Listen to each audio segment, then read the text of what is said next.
patapos ang laban mo. Paglinang sa Pilipino at katutubong wika, makasaysayan sa pagkakaisa ng bansa. Edwin R. Mabilin, PhD, kampyon ng wikang Filipino. Agosto 6, 2025. Paano ba naging katutubo? Wikang alam natin bigkasin. Paano ba naging malaya gamit ang wikang nag-uugnay sa atin? Paano ba iginuhit kasaysayan kultura natin? Paano ba nagkaroon ng pagkakaisa at kaunarang mithiin?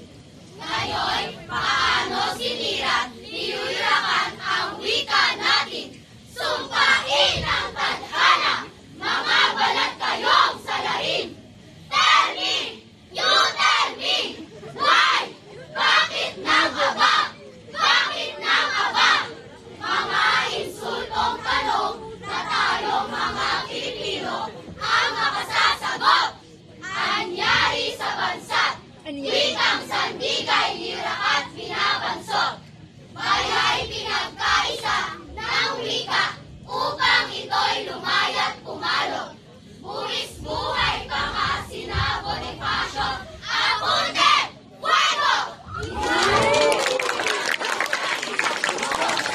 Wikang Pilipino mula sa malalim na kasaysayan ng bansa. Mula sa mga katutubong umiiral sa bansa. Inilaban at ipinamansag ng mga Pilipino dahila't dalubhasa. Naging tunay ang pagkakaisa, kalayahan, kaunlaran ng bansa. Dangal ng lahing Pilipino, patnubay ng bawat Pilipino, susi sa karunungan, kaunawaan at tagumpay ng bawat lipi. Ngunit ano itong naganap? Pilipino'y inalis sa kolehiyo at edukasyon. Hindi pa nasiyahan. Katutubong wika'y inalis sa kurikulum. Kayong sahin natin ang wikang sarili. Tunay na karunungan. Nagbulag-bulagan ba o nagmamagaling na walang uwi? Paano na ang mga salita sa wika natin sumasasti? Nasaan ang pagkakaisa kung ang sariling wika'y inililibing? Manawagan naming kabataan, natili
Wow!